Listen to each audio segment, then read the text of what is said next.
So we'll start. Hi everyone, and welcome to another Facebook, Instagram, and now YouTube live session. So if you're not subscribed to my YouTube channel, please subscribe to my YouTube channel. I've got, I think, 190 subscribers already. Well, I started with 0, and I've got now 190 subscribers. Obviously, I'm not those YouTubers that they have thousands and thousands and millions of subscribers. Would be really good in one day if I reach my 1,000 subscribers. Yeah, let's work together to make that happen. Share my YouTube channel and ask your colleague engineer to subscribe to my channel. YouTube has an algorithm, and the more people that view my videos, the algorithm, it understands that more people want to watch my videos, and it will deliver to more people.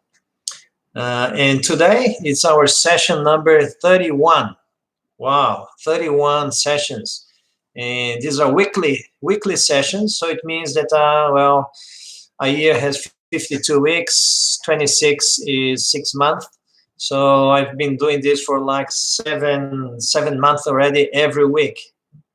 And thank you very much for my audience. It's very good to be with you for like nearly 7 months. And I'm planning to keep doing these live sessions every week, with audience or not. I know that you guys got to work, you guys got to study. Sometimes you cannot be in my live session with me, but a lot of you guys watch these sessions, the replay of these sessions here.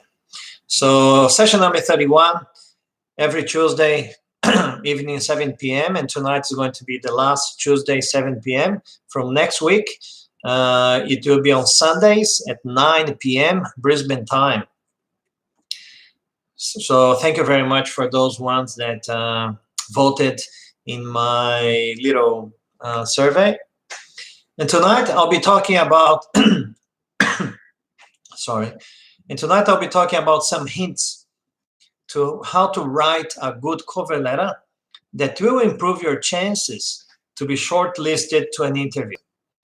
But first, for those who don't know me, my name is Gerson Ida. I'm the founder of www.engineersinaustralia.com, a website to share content of value and useful information for those ones wanting to validate their engineering qualification here in Australia, and also that may be a little bit curious to know what engineering is here in Australia. I share some information about workplace health and safety. I share information about environmental management. I share information about recruitment process and job opportunities as well. And tonight, this live session is part of my How to Get a Professional Job or Your First Professional Job in Australia series. I've got series of validation process. I've got series of workplace health and safety. And tonight, the series is how to get your first professional job in Australia.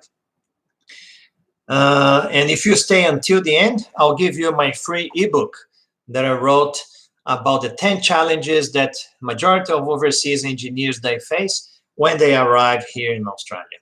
So just bear with me until the end. But before I start, I would like to know, again, if you have any question when you are writing your cover letter.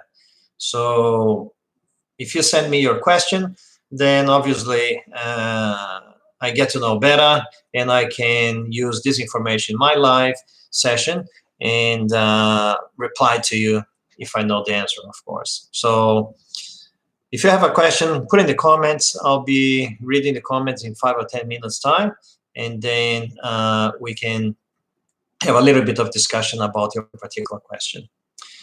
So let's get down to the business now.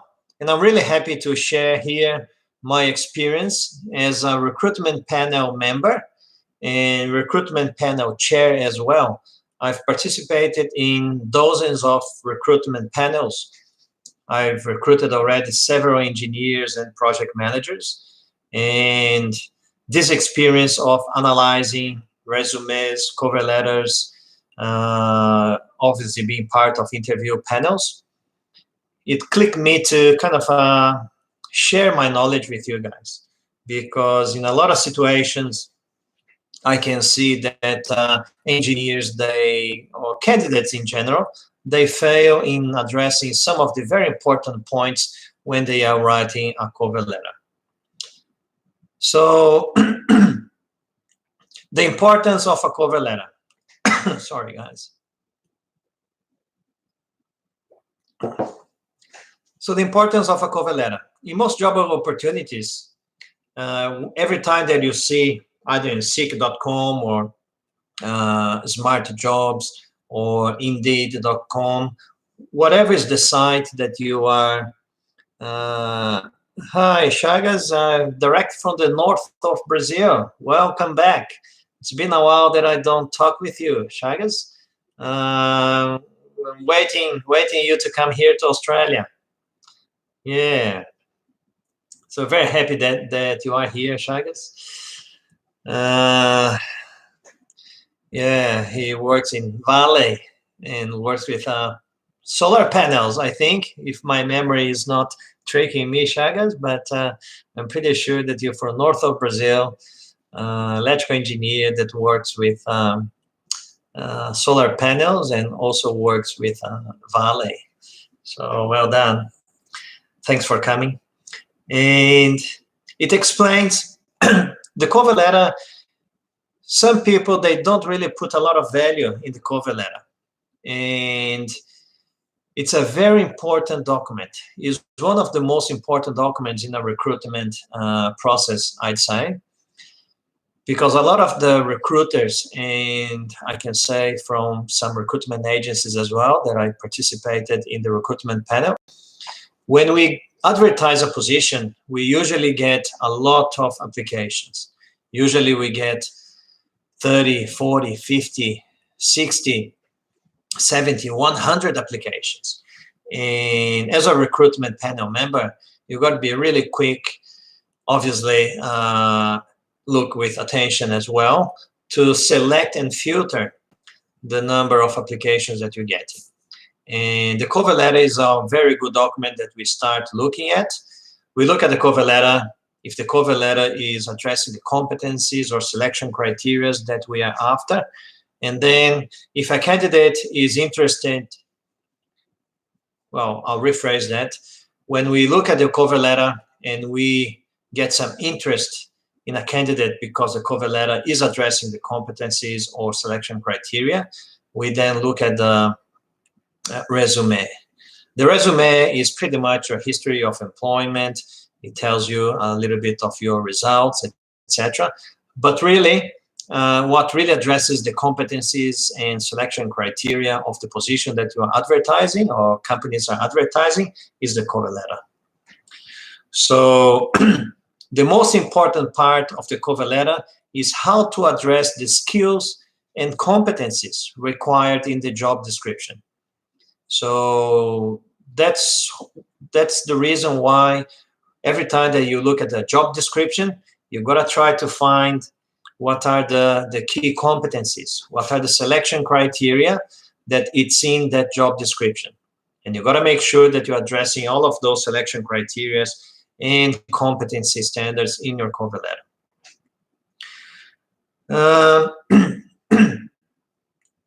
So there are a couple of points that make the cover letter a very important document. One, the cover letter allows you to focus on the position and the employer in a very specific way, leaving your CV or resume to share your skills, qualities, and experiences as part of your overview experience.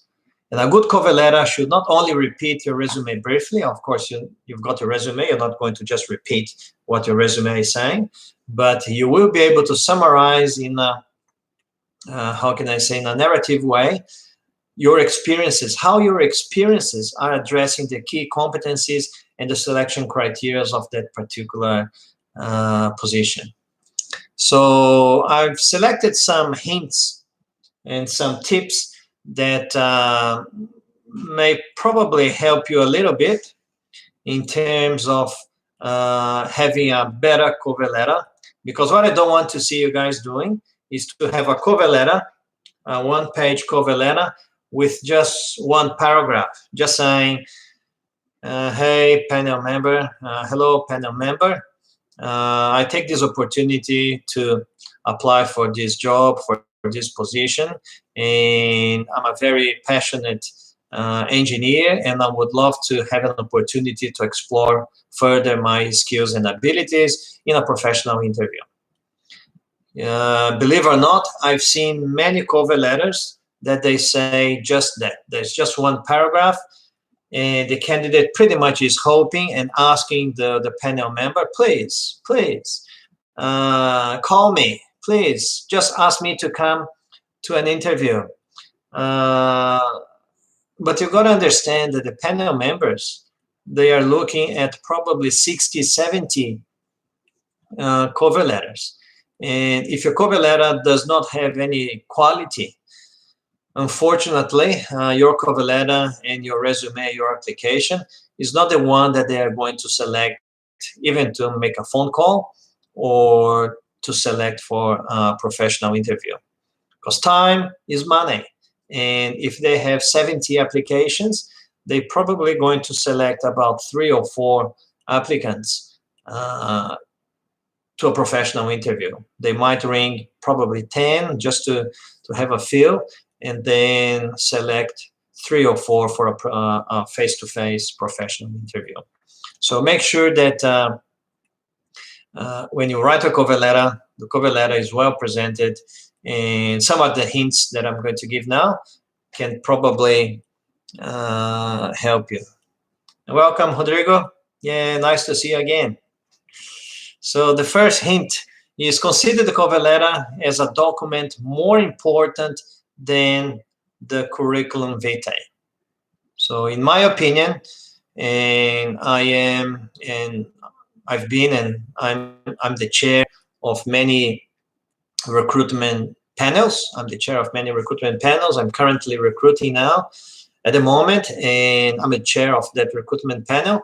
And in my view, as a recruitment panel chair, the cover letter is more important than the curriculum.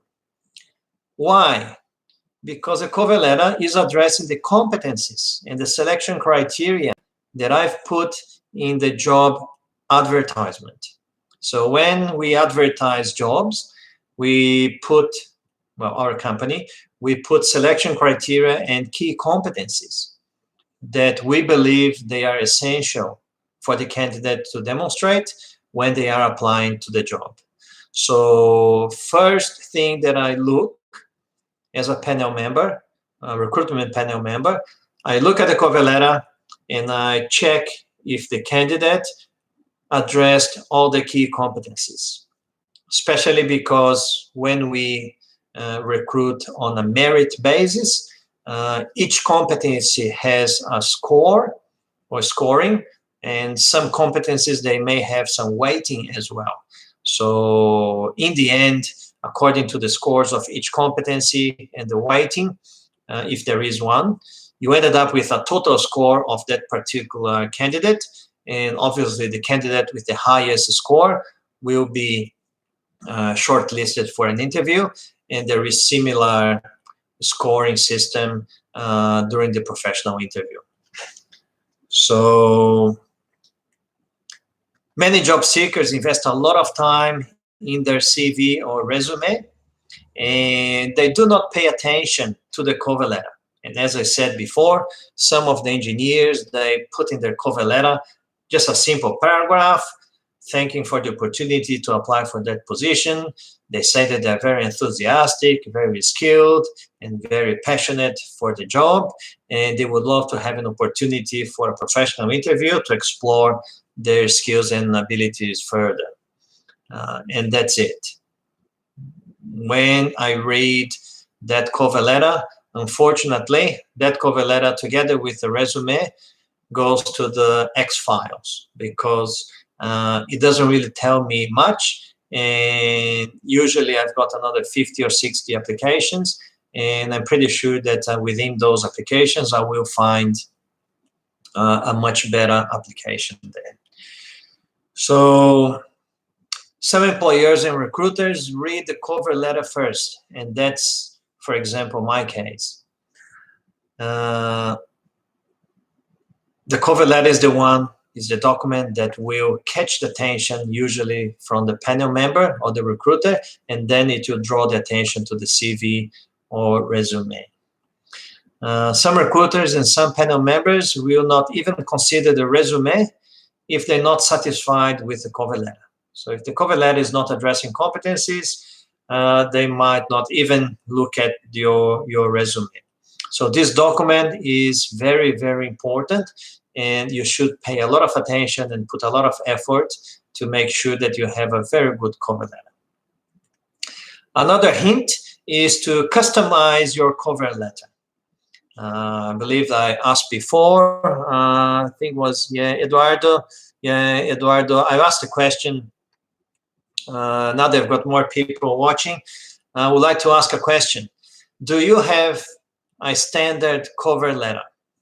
So we've got Instagram here, I got YouTube down there, and Facebook to my left. So do you have a standard cover letter? If you have one, please say yes in the comments. If you don't have one, obviously, please say no in the comments. We'll say if you guys have a standard cover letter.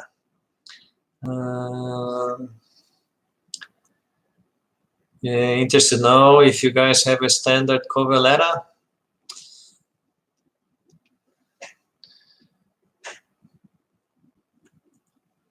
Because I've seen a lot of standard cover letters. I've seen a lot, and they're not good. So, yeah, thanks. But Xará, I don't know how I say in English, but in Portuguese is meu xará. I got the engenheiro Gerson in Instagram. Yeah, thanks, Gerson. He's saying no, he doesn't really have a standard cover letter. Well, the second hint is to have a customized cover letter. And because, as I was just saying before, you gotta understand that cover letter is a very important document where you will be addressing the competencies, you will be addressing the selection criteria, and and every position that you apply, although they might be similar, they are different, and especially if they are positions from different companies, they might have different competencies and different selection criteria that you're going to address. So if you have a standard cover letter that, because it's a standard, it's a generic one, you're probably not going to talk in details about a lot of things. And that's the risk, because every time that you send a standard cover letter, you're very generic, and you're not addressing probably the competencies and the selection criteria that the companies and the recruiters and the employers they are after. So by customizing your cover letter, this strategy will make your cover letter much more likely to be appreciated by the company. The company will think, well, this person has spent some time in customizing, in addressing every single competency, in addressing every single selection criteria. I'll pay more attention to this candidate. So, and that's a mistake when you have a generic cover letter. That's a mistake that candidates, they do. Sometimes they are a bit desperate. They get this standard cover letter. They select 10 applications and they send the same cover letter to every single job application. What do you think if you didn't really put a lot of effort in preparing a good application? What do you think is going to be the result when you just kind of copy and paste in all of those applications? Unfortunately, the panel member or the recruitment panel is probably not going to spend a lot of time reading your cover letter, and you won't really be successful in those applications. So, but how can we customize a cover letter? Well, there are a few ways that we can customize a cover letter. One way certainly is to read the position description. Oh yeah, Jason, but I went to seek.com. They've got a description of the job that needs to be done, but they actually don't have a position description. Well, that's a bit difficult, but if that happens, pick up the phone, ring the recruiter or ring the company and ask if they have actually a position description, or it can be called a position description or a role description. And usually in those documents, they will have selection criteria or key competencies. And those key competencies in engineering can be technical competencies related to your field, and also can be managerial competencies, depending on the level that you are applying. But make sure that you ask and you check and you read the position description, because you can then check what are the key competencies and what are the selection criteria. Another way to customize the cover letter is also to look at the company's website. You go to the company website and then you do a little bit of research. You check what sort of projects that they are working on. You see the profile of the company, because sometimes engineers, they have a lot of experience. And some engineers, they have a lot of experience in different fields. So they got to be careful in what they put in the cover letter, because sometimes their experience can match different industries or different areas within the engineering. So have a look and do a little bit of research, spend a little bit of time in the company's website to understand what are their projects, what are the values and principles, and try to include that in your cover letter as well. So the objective is to get a little bit more rapport with the company, a little bit more rapport with the recruitment panel. So they understand that you actually spent some time having a look at the company's website to understand their business, to understand the projects that they're working on, and then you will be able to customize your cover letter. Another hint is that we've got to remember that companies that are recruiting, obviously the companies that are serious, they are recruiting on a merit basis. But what is a merit? Well, merit is when companies or recruitment panels, they actually hire or select people considering their skills, attitude, competencies, qualifications, knowledge, experience, and personal qualities. So when the company or recruiters, they consider all of those factors, you can say that they are using a meritorious process. Here in Australia, it is a company that I work for. We just recruit on a meritorious basis. So for you to be selected to an interview, for you to be shortlisted, for you to be being offered a job, you've got to be able to demonstrate that you have the merit to to earn and to win that position there. So if relevant, you will be assessed in terms of merit, how the person performed tasks in previous work, how much the person has a potential for development. And the merit evaluation criteria, they can be described as a merit criteria, a selection criteria, a candidate profile, key competencies. Sometimes there's a question, is this role for you? Capabilities or core capabilities. So these are the expressions that could be in the position description, and they are probably the items that you gotta address. I've asked a little bit ago if people wanted to ask some questions. I've got some questions. I will just check here. I got questions in Instagram. I've got some questions in Facebook. I'll be reading right now. Don't have question Instagram. So Instagram, if you have any question, please do so. Facebook, Ziad Ala Asar. Yeah, welcome Ziad. He's asking, I'm fresh graduate civil engineer. Is Australia good for me to come with no experience? As a graduate civil engineer, Ziad, certainly there's market for everyone. There's market for graduate engineers, there's market for senior engineers, and there's market for very senior engineers. It all depends on certainly the economic situation in the area that you want to go. A few years ago, probably was going to be easier because Australia was really booming and there was a lot of work, a lot of demand.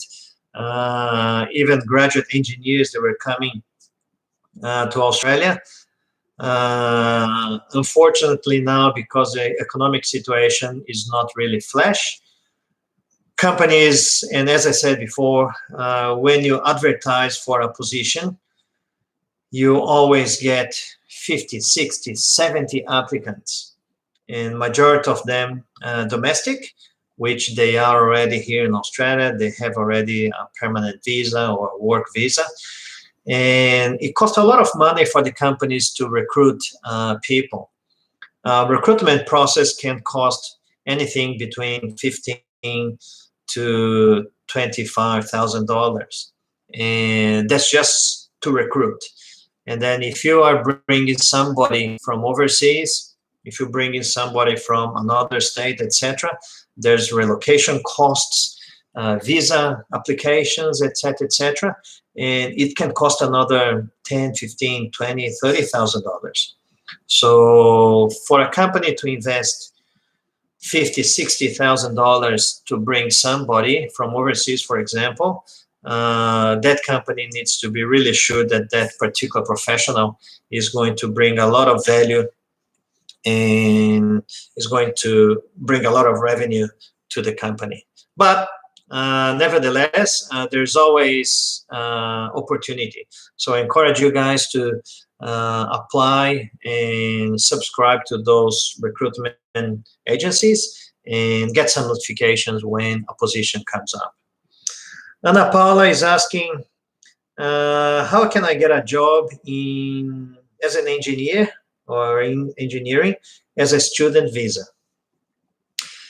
Yeah, that's a very good question, Anna. I can relate to my experience when I came here 15 years ago. I came as international student as well. 15 years ago, I was studying a diploma of business. My wife, she was studying an English course, and I work as a cleaner and kitchen hand and everything else as well, like probably most of you. But I got my first professional job under my student visa. And it was a little bit of a luck and competency. I mean that because I had the luck to find somebody. It was my professor, my teacher at the Diploma of Business. His mother had a business, and she just got a big contract at that time, and she needed somebody with my profile. So when I spoke with him, asking him to have a look at my resume to see if the resume was according to the Australian way to do things, he was asking, "Oh, is this your resume?" I said yes. So he said that his mom had a business and she needed somebody like me. So I done the interview, and she hired me as a part-time, as a student, an international student. Some master degree students or partners, they can work 40 hours a week. But as an international student that time, I could just work 20 hours a week, and that's what I did. I started working 20 hours a week, and after that, she could see that I was adding value to the company, and she wanted me to work full-time, but I couldn't because of my visa, and we ended up applying for a sponsorship visa at that time, was a 457 at that time. And once I got that visa, I managed then to work full-time, 40 hours. So you can get a part-time job as a student. Some companies, they actually recruit for part-time. So it's important for you to, when you subscribe to those recruitment companies, you can put that you can work part-time as well, because some companies, they actually engage part-time professionals. And you're saying, Anna's still saying, I'm doing diploma of project management and work as a cleaner, but unfortunately didn't find someone yet. Yeah, I understand, Anna. I understand that, and I know that's difficult. I always say I'm living in Australia for 15 years already. I've been living here for 15 years. And I always say to my friends and to my audience, you guys, Australia is a country, is a marvelous country, a wonderful country that was the best decision of our lives to come here and live here in Australia. But people need patience and people need persistence. And you've got to have the two. If you're not persistent and if you're not patient, you're not going to advance here in Australia. Australia is a very good country, a wonderful country, as I said, but to succeed, you need patience and persistence. I've got friends that they worked 6, 7, 8 years until they got their qualification validated as a doctor or dentist. Imagine 7, 8 years spending hundreds of thousands of dollars to get their qualification validated. So, but after 8 years, and now after 10, 15 years, they have their own clinic, they're working very well. And then the story of the struggle in the past now is a very nice story to tell. So I encourage you, Anna, to keep going. I know that's difficult. You gotta do your studies. You gotta keep working. I worked as a cleaner as well. I was doing toilet cleaning, 28 toilets every night for almost 1 year. I know that's not easy, but it's an honest job. You earn your hard-earned money, and the opportunity will come. You got to be patient. You got to keep trying. Certainly, if you have your engineering qualification validated, it's going to help you better. If you don't, perhaps you're trying to work in the project management industry. That's certainly an option as well. So I'll keep going with the hints as well. I've got a couple of more here.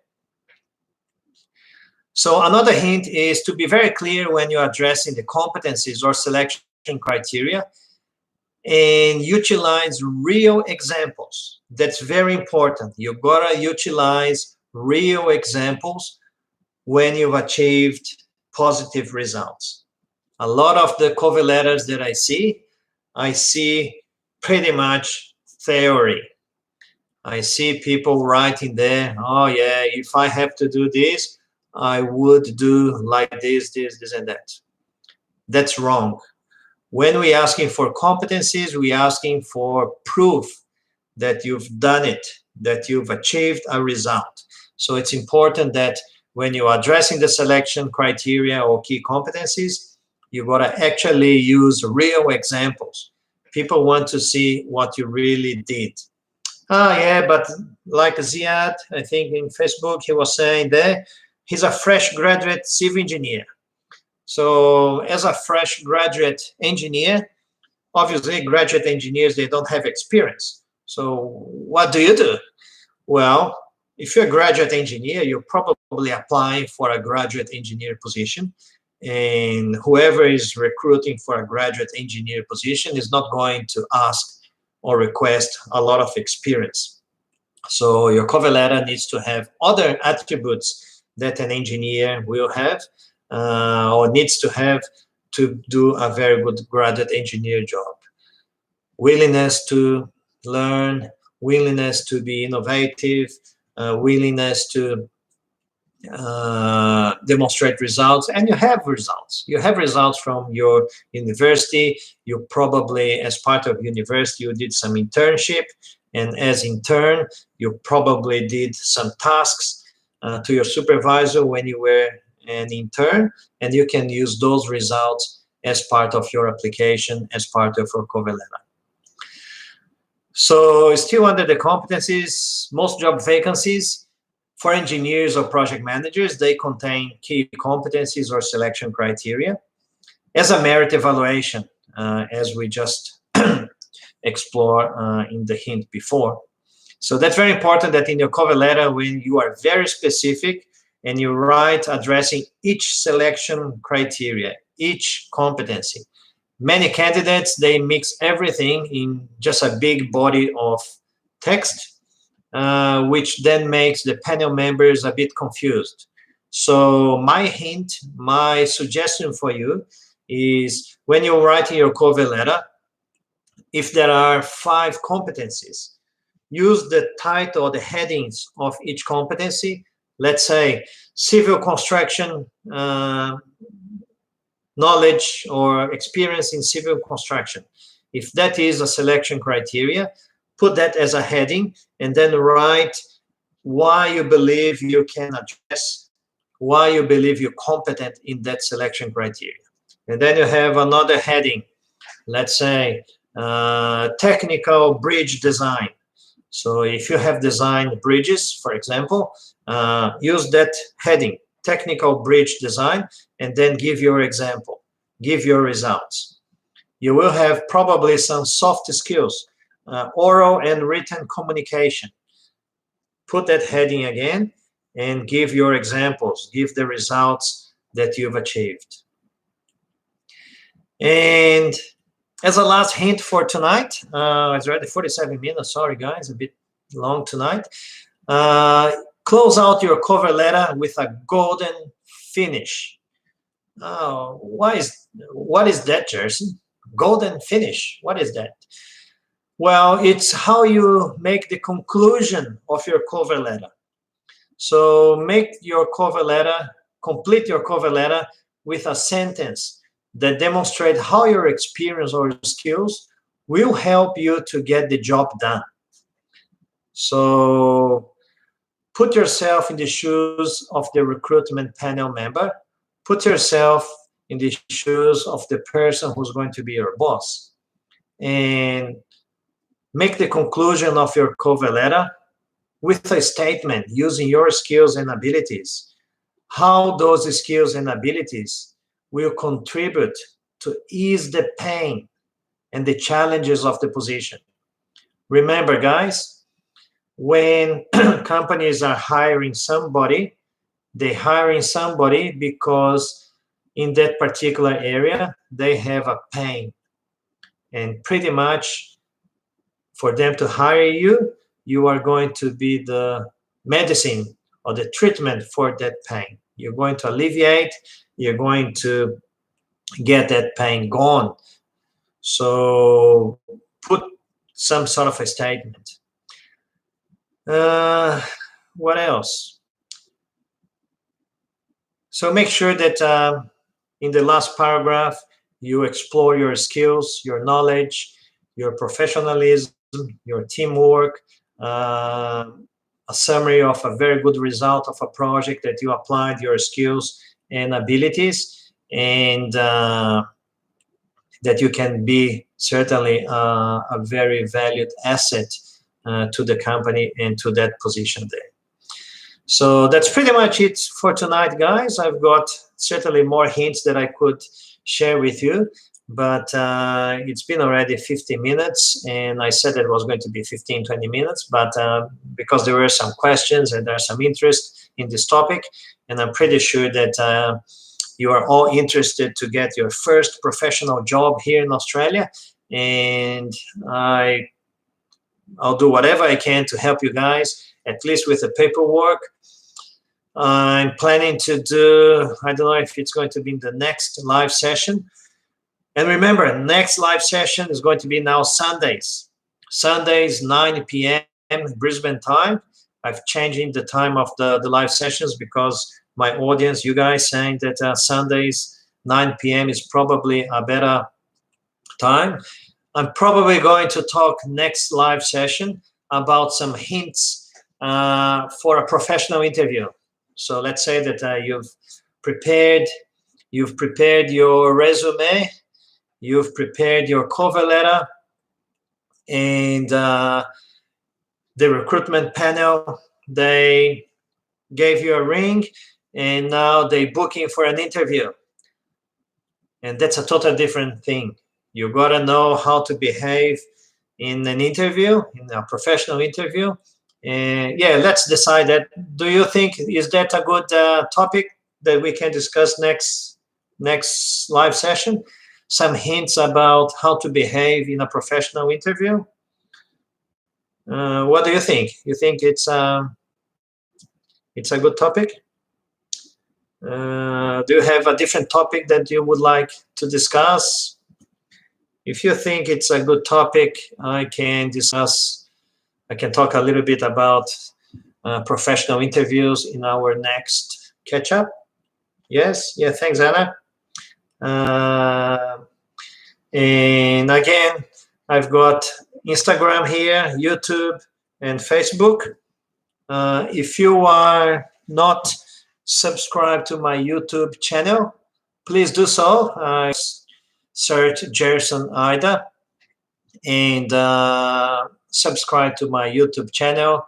I'm planning to probably just move the live sessions probably to just one channel, because now I've got 3 channels happening here. I've got Facebook, YouTube, and Instagram. So I cover everybody. I can keep going using the 3 channels. The only thing is that I gotta look at there, look here, and look here. But I know that some people, they have Facebook, they don't have Instagram. They have Instagram, they don't have Facebook. Some they have YouTube. So, all right. So next week, Sunday, 9 p.m. Brisbane time, I will talk and I'll give some hints how to behave in a professional interview.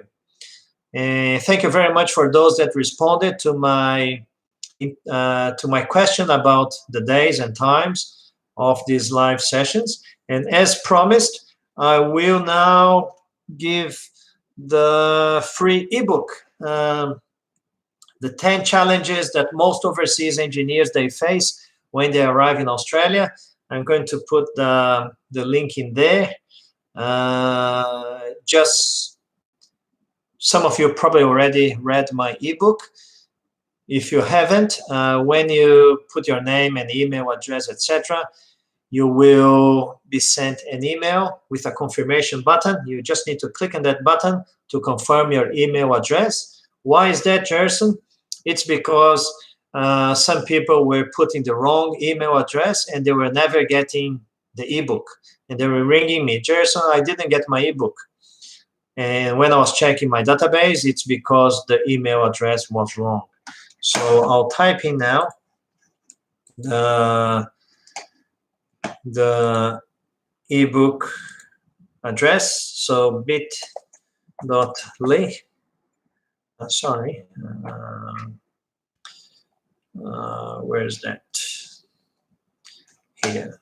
So I've got 2 versions. I've got the English version and the Portuguese version. So I can cover at least some bases. So I'll put the Portuguese version. So it's bit.ly/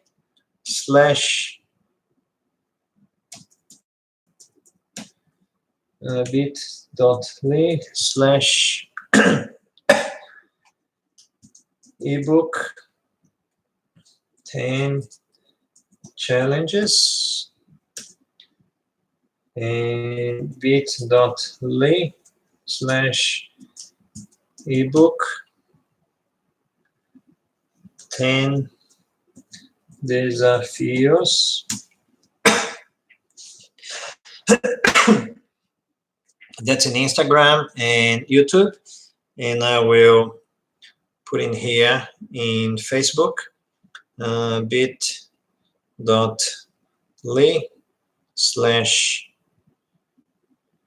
There's some case sensitive, there's some capital letters there, guys, so please just observe the capital letters. Bit.ly ebook 10 challenges, and the Portuguese version, bit.ly/.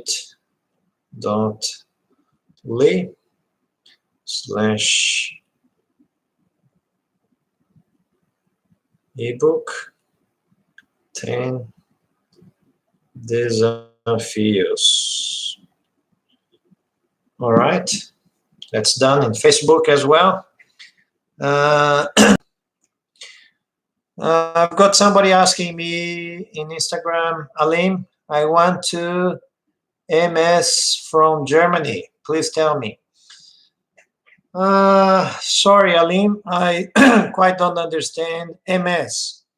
So if you can just tell me what MS mean, so I can help you. But MS can be sorry, MS can be different things. So I want to MS from Germany. Or if you're happy, you can call me in my direct in Instagram, and we can have a chat. Yeah, all right, guys. So I think that's it for tonight. I will be, well, in YouTube. This live will be available in my YouTube channel. It will be also available in my Facebook page, Engineers in Australia. And it will be available in my stories in Instagram for 24 hours. All right, then. I thank you very much, guys, for your participation, and I'll see you Sunday, 9 p.m. Brisbane time, talking about some hints in how to behave in a professional interview. Thank you very much. Hi, Diego. Welcome. We're finishing, but it will be available in my stories. Thank you very much, guys. Thank you. Bye-bye.